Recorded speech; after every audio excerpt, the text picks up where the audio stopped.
Want to watch football without the restrictions of blackouts or cable? Check out expressvpn.com to help you get access to all the live games. Sign up today using the link in the description to get 3 free months.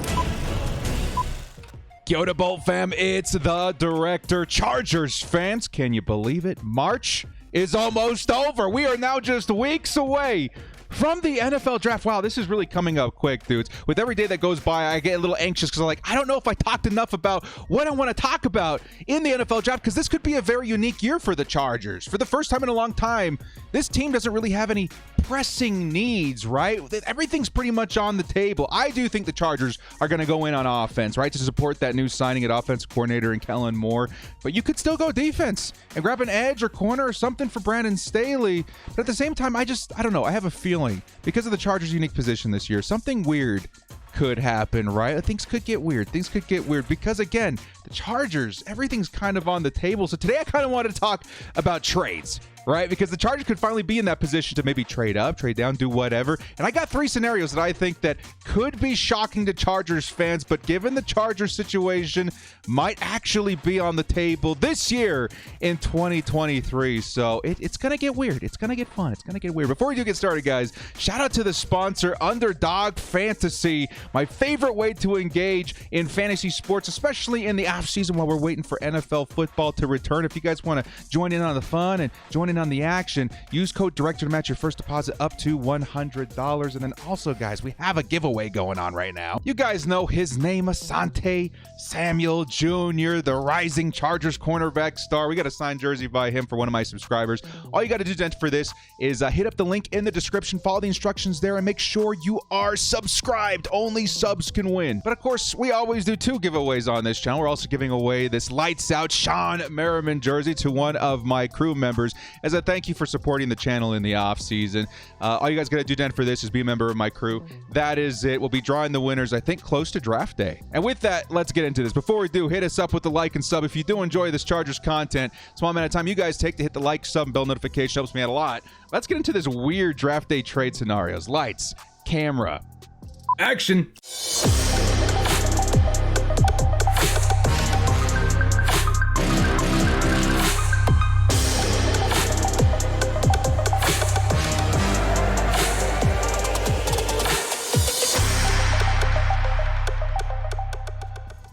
Your 2023 Chargers shocking draft day trade scenarios. This is going to get fun, man. I don't know. Again, sometimes you just kind of go with your gut. And I think something strange is going to happen this year. Whether it be a player that's drafted that wasn't really on anybody's radar, or maybe was, but so very few people thought it would actually happen, or something like a trade. I don't know. It's good. We're doing this video all on a gut feeling, okay? So first off, I have to explain to you guys kind of the trade value that I went through for this video. At least I followed the guidelines of on drafttech.com. Basically, what this website does is give a value, a numerical value, to every pick in the NFL draft, okay? So if you scroll down here, this is kind of the number value that the Chargers picks are, and you can kind of use that as a basis as to how to value, let's say, the Chargers trading out of the first round. Can they get in return? We can follow those numbers, etc., or if they want to trade up. It really does make it a little bit simpler, more complicated but simple at the same time. So we followed this chart to kind of help us guide our draft day trade scenario decisions. So with that, let's kind of get into it, man. We're gonna go here to our PFF mock draft simulator, and I've actually got the first scenario already kind of set up for you guys. Spoiler alert, this section is called the trade up. The Chargers could shock everybody in pursuing a name that maybe they have higher on their boards than a lot of us believe, maybe even a position a lot higher on their boards than maybe some of us do believe. Now, of course, I think there's a lot of Chargers fans out there that would very much so agree with this player, but how many of us would agree with a trade up to go get him? So let's first off talk about compensation. The Pittsburgh Steelers would be giving up pick number 17. Let's take a look at the board here real quick. Some of the players that went before the Chargers. Who's still on the board that the Chargers would want? So here's the compensation. Pick 17. As well as their 4th round pick at 120 would be sent to the Chargers in return for pick number 21, our 3rd round pick at 85, as well as our 5th round pick at 156. Again, we're using this trade value to kind of sort everything out. It seems to have kind of worked out number wise. Who are the Chargers trading up to get. All right, so we're going to force this trade again. It makes sense. Now, you guys probably see his name at the top of the board here, Quentin Johnston.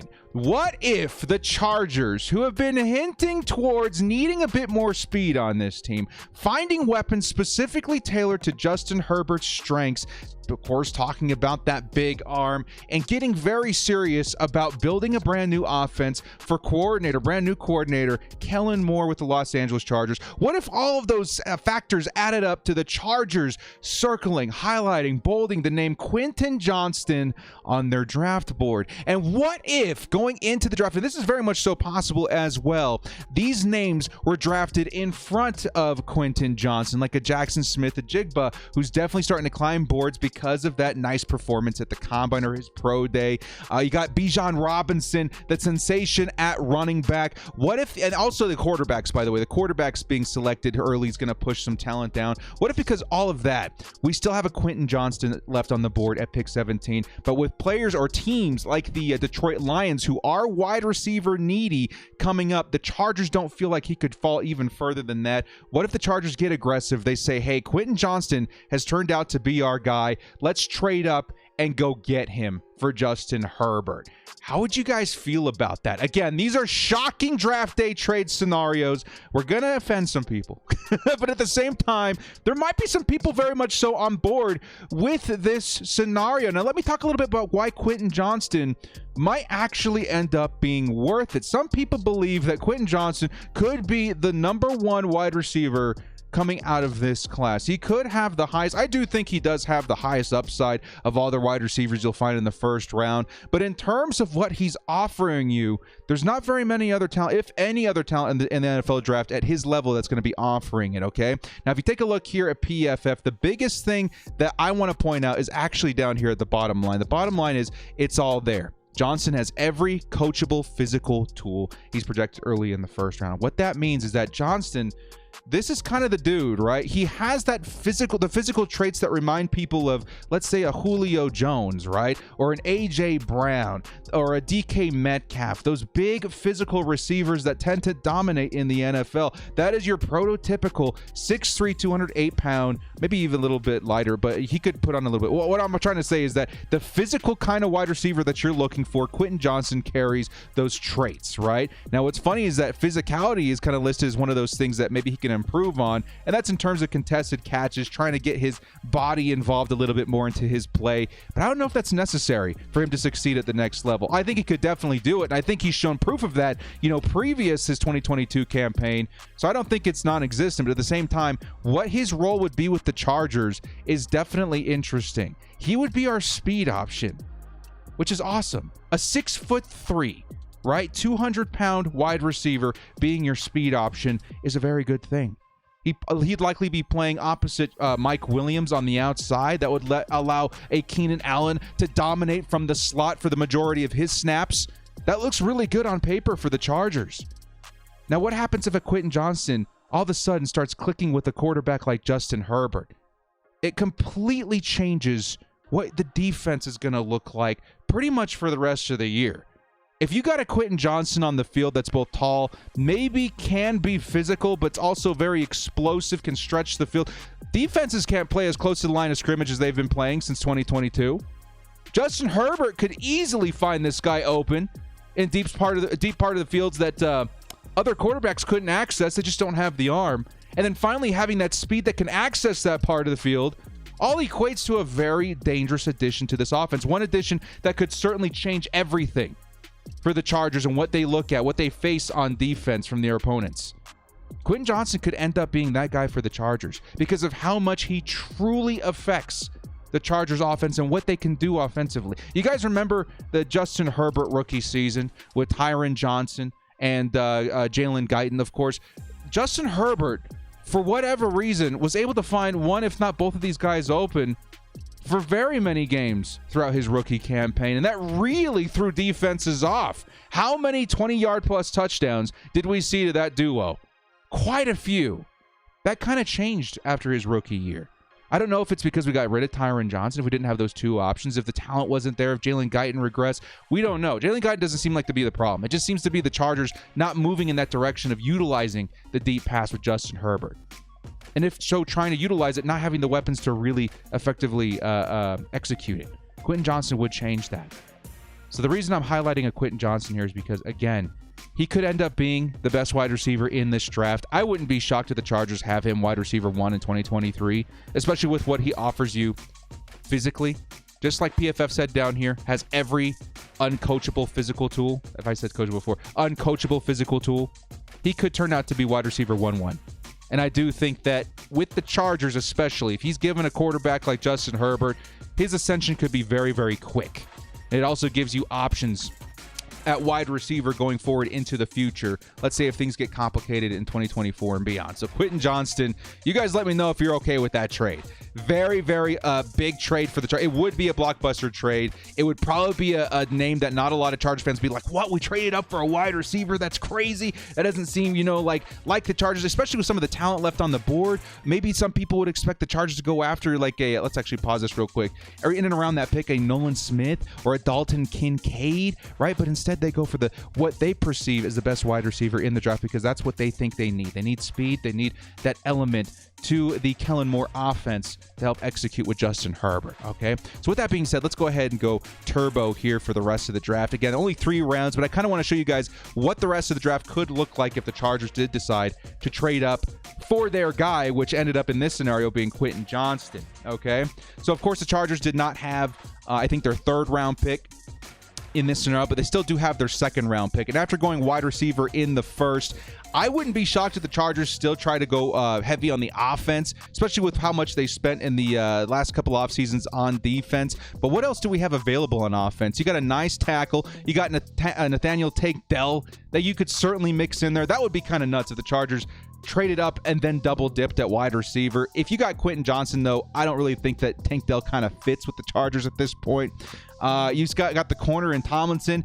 You got Eli Ricks. You got the running back. You got Siaka Inca. I do think in this scenario, if we're going to go crazy, if we're going to go shocking, let's say the Chargers again, like in our scenario that we're talking about with the offense coordinator in Kellen Moore, and they're very serious. Let's say they're very, very serious about turning this offense around. If we're going to go shocking here, let's say the Chargers trade up for that wide receiver, and in the 2nd round, they take who could end up being the 2nd best running back. The number 1 is obviously going to be Bijan Robinson, but there could be a battle at the 2nd best, right? You got Gibbs, and in my opinion, Charbonnet, that you could certainly consider for that. And I think Charbonnet, man, he would be an awesome fit for this team in terms of that versatility that we're looking for. We've talked about him a little bit in the past, but look at this guy one more time. 6 foot, 214. He's got that bell cow kind of physicality. Very easy, again, like what they say down here, very easy projection to start at the next level. He's set and forget starter kind of status there. He's the kind of guy that you can feature as your number 1 back if something were to happen with Austin Eckler. And if the Chargers and Austin Eckler do come to an agreement to finish out the season, that's awesome. This is a great combo. Zach Charbonnet does give you insurance for the future. Maybe if Austin Eckler wants to move on in 2024. I think this would be an intelligent pick. It keeps your running back room strong for this season, no matter what happens to Austin Eckler, as well as in the future, even if you do keep Eckler in 2023. So we're going to go Zach Charbonnet in the 2nd round. And then, of course, the Chargers don't have a 3rd, so that's going to round it out. So the first mock draft, we're going to have a trade-up scenario in which the Chargers go get Quentin Johnston. They draft a running back in the 2nd round. They're really getting serious about that offense in 2023, but they end up getting their guy, which ended up being a wide receiver in this draft. So you guys let me know what you think of this first trade scenario. Now let's move into the 2nd trade scenario. And this is one that I think I made it shocking, but I think it's a method that some Chargers fans are very much rooting for in 2023 because of us not having too many pressing needs. When you're in a unique situation like that, why not give yourself more ammunition to just spread that talent more around the roster, if that makes sense. So let's go ahead and start the draft here. We're actually going to go a little bit faster. This next segment is called the trade down, okay? And this is, again, a concept that a lot of Chargers fans have kind of been asking for the past couple of seasons. We haven't seen it, but could this finally be the year that the Chargers trade down? Now, if it were me, right, and we're sitting there on draft day, and of course, we're going to have the live stream, and I look at this board. I see Dalton Kincaid. I see Deonte Banks. I see Nolan Smith. I see Zay Flowers. I see Michael Mayer. Me personally, there's no way I'm trading down. I'm like, holy cow, dudes, look at this. Look at this value. right? Look at all these players that could make a huge difference maker. I love every single one of these players. That could be huge. And the Chargers side is trade down. I think I might be personally offended and hurt. But at the same time, that's why this is shocking. But what's even more shocking is this scenario.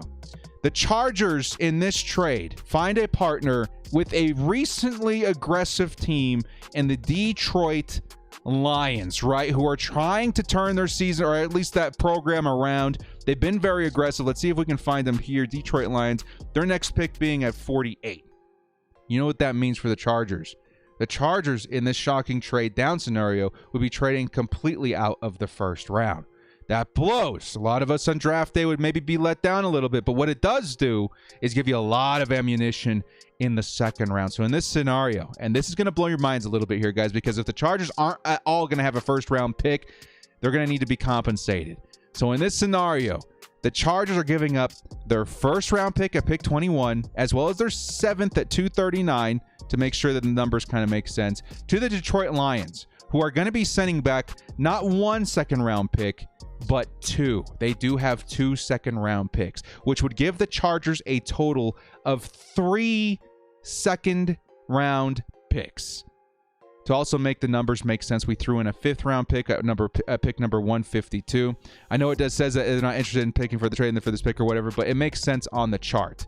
And this would be a very, very shocking trade down scenario that would give the Chargers a lot of ammunition. Again, they took that first round pick and they spread that value into the second round, because we've heard, I think it was even Coach Staley say that they think there's a lot of talent in the late first, even in the second round, that could fall due to the circumstances of the 2023 draft. So we're going to go ahead and go through with this trade and give the Chargers 3 second round picks in this shocking trade down scenario. So let's go ahead and turn this speed up a little bit and resume the draft and see what we have to work with. And this is something that we're kind of going on the fly here for, guys. This is for you, those of you Chargers fans out there that want maximum value, that don't feel like the 21st pick is a make or break pick for the Chargers. I certainly do think that.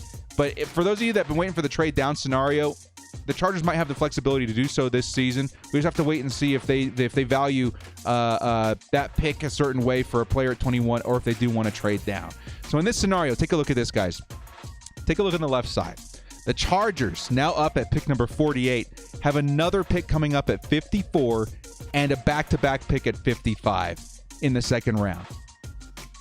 How wild is that? 3 picks in what? 10 selections? Less?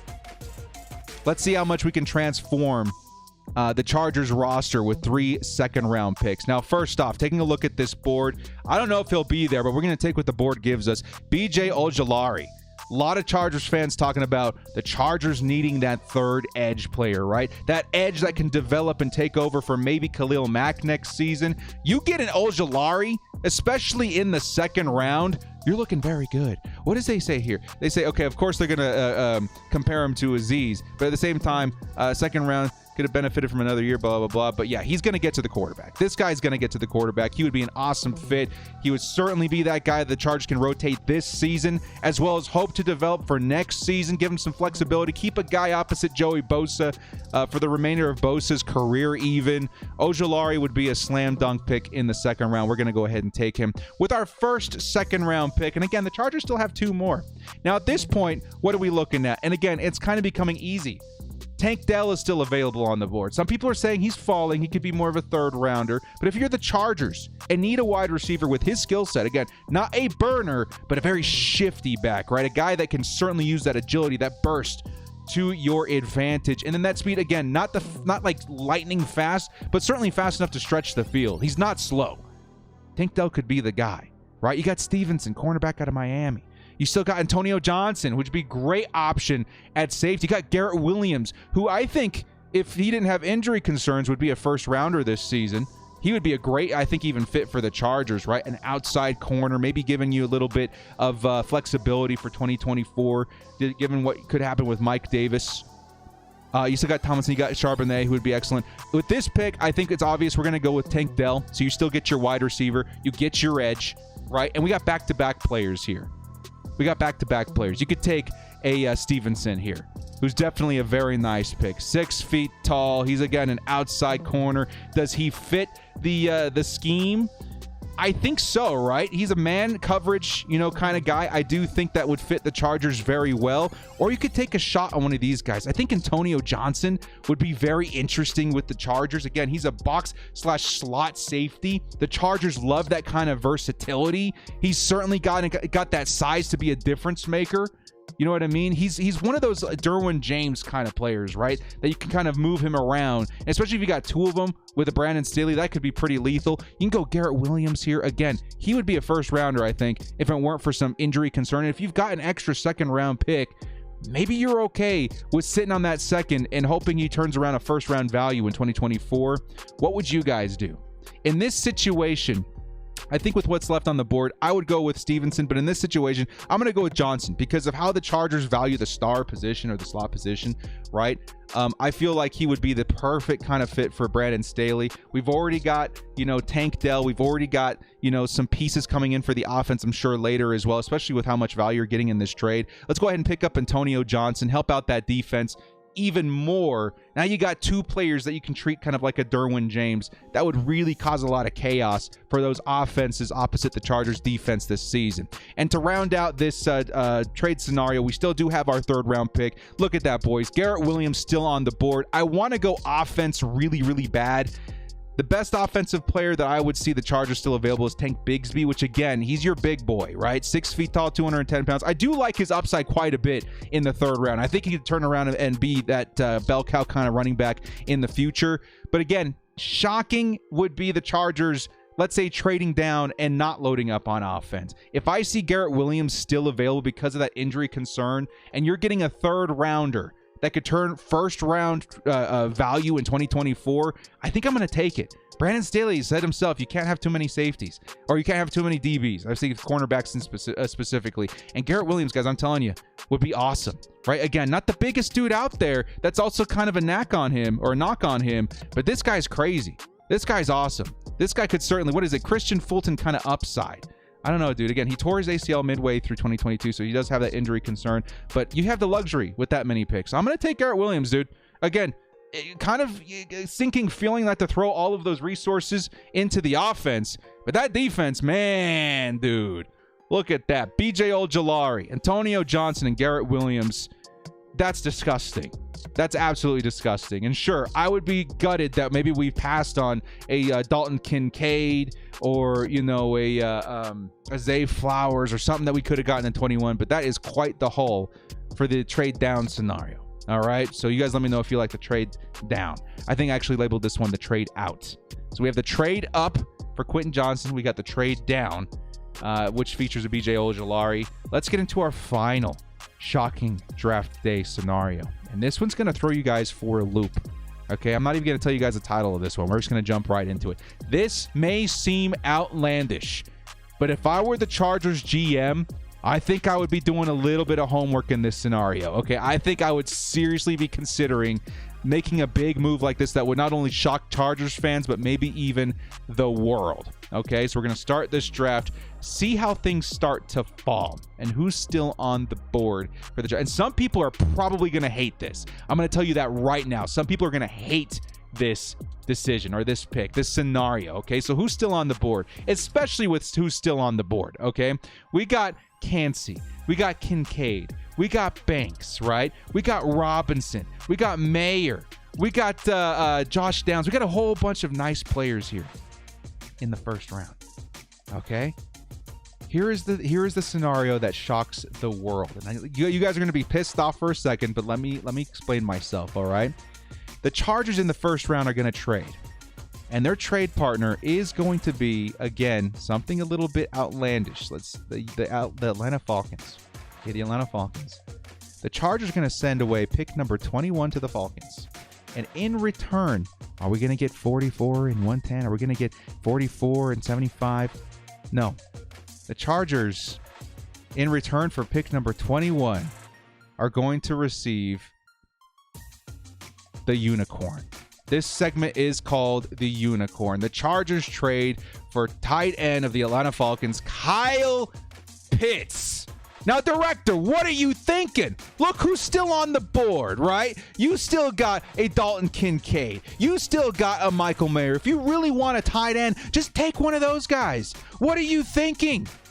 Well, I'm thinking a couple of different things. I'm thinking that the tight end position, Dalton Kincaid, if it were me, I think, honestly, yeah, I'd probably take Dalton, and I celebrate the fact that we have a new tight end, right? But the tight end position, you never really know what you're going to get. You don't know how long it's going to take for that tight end to develop in the NFL. The tight end position is one of those unique positions where it's like, you're going to get a guy now, but you're not going to see the best turnaround for at least a couple of seasons. For whatever reason, it feels like the tight end position takes 2-3 years to progress, to really find their footing in the NFL.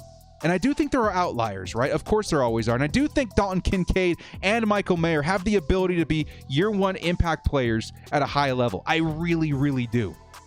But what if the Chargers feel differently? What if the Chargers feel like, you know what, this Kyle Pitts guy, we've got a lot of tape on him in Atlanta. We've seen him get open. We've seen the kind of playmaker he can be. But the reason he hasn't hit that upside, he hasn't hit that ceiling, I would say the biggest reason for that is lack of quarterback play in Atlanta. They've had Marcus Mariota. They've had a declining Matt Ryan. There's really not been a lot to throw Kyle Pitts quality passes in the NFL. But what there is evidence of is Kyle Pitts' ability, physicality, talent in the pros. And if that's something that the Chargers highly value, maybe they would forego a maybe more valuable pick in Dalton Kincaid, not in terms of talent, but in terms of finance, because you would have that guy on a rookie contract first season rather than a Kyle Pitts who's coming into his third season that's going to need to be getting paid here in the next couple of years. Why would you do that? It's because you believe in the talent of Kyle Pitts. Now, if you're the Atlanta Falcons, why would you ever do this, right? Why would you ever do this? Well, first off, the Falcons, I don't know if you guys know this, and this is kind of the first time I had this thought in my head that kind of sprouted up in there. I saw that they traded for, I think, Jonnu Smith, right? You guys let me know if that's accurate. I do think they just traded for Jonnu Smith, and that got me thinking, we've seen some stuff happen the past couple of years, especially ones that have been foresighted by moves like this. The Falcons have made some trades, right? They've traded Matt Ryan, Julio Jones, Calvin Ridley, and those are for good reason, right? Old age, contract money issues, and of course Calvin's, gambling suspension. But who knows? They are known for trading. But Pitts is on his third year, and that's probably the biggest detail I want to put in the foreground here. The Atlanta Falcons are in a situation where their quarterback has limited the value that they can get on Kyle Pitts. The return that they can get on Kyle Pitts can only reach the ceiling of what their quarterback can provide. And so far, at the last couple of seasons, you've had Matt Ryan and, again, Marcus Mariota, who are not going to really capitalize on the value of a Kyle Pitts in the NFL. Now, it's recently been reported, again, it could be a smokescreen, that the Atlanta Falcons are all in on the idea of Desmond Ridder in 2023. I do think that's going to limit Kyle Pitts' value even further. And then you're going to run into a scenario in 2024 where it's like, okay, do we give him the option, in the fourth year? Do we start talking about an extension for Kyle Pitts? Do we want to pay a top 10 tight end, even top 5, depending on the situation, that kind of money if we can't provide him the quarterback to get that sort of value out of the position? The Falcons might be at this point where they're like, I don't know if we're ready. I don't know if we're quite ready for that. We went out and got Jonnu Smith. We might be looking to move a Kyle Pitts. Because, again, players set to get paid who are underperforming are starting to get traded. You guys remember Marquise Brown last season? He got traded during the draft for a first-round pick, I do believe. You guys remember A.J. Brown? I should say, actually, A.J. Brown getting traded for a first-round pick because that contract was coming up. The Atlanta Falcons can get in front of it and trade a Kyle Pitts. Let's say they do still want that tight end, right? They could still grab a Dalton Kincaid, and then Kyle Pitts is still on his way to Los Angeles. But I think the most intelligent thing that you can do, if you're a team that has question marks around the quarterback position, just build that defense, right? If I were the Falcons, let's see what they got here in the first round already. They picked up a cornerback in Christian Gonzalez. So I like Deonte Banks to them even then. But honestly, if I were them, I would take an edge. I would take Will McDonald. I would take, it's probably the next best player I would take. Is probably Will McDonald, edge player, something along the lines to help their defense. You invest on that defense. Or if you really want to transform that defensive backcourt, you take a Deonte Banks and feel really good about that. Look for an edge in the second. I don't know.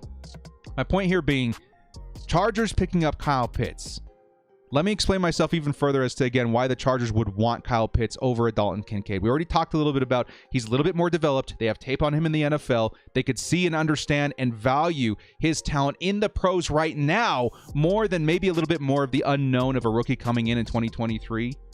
But I also think, again, if you're looking for weapons for Justin Herbert, if you're looking to invest in a offensive weapon for Kellen Moore to build this new system around, I think tight end could honestly end up being the most important position to do that. And you could go with Dalton Kincaid, but we don't know how long we have Kellen Moore for.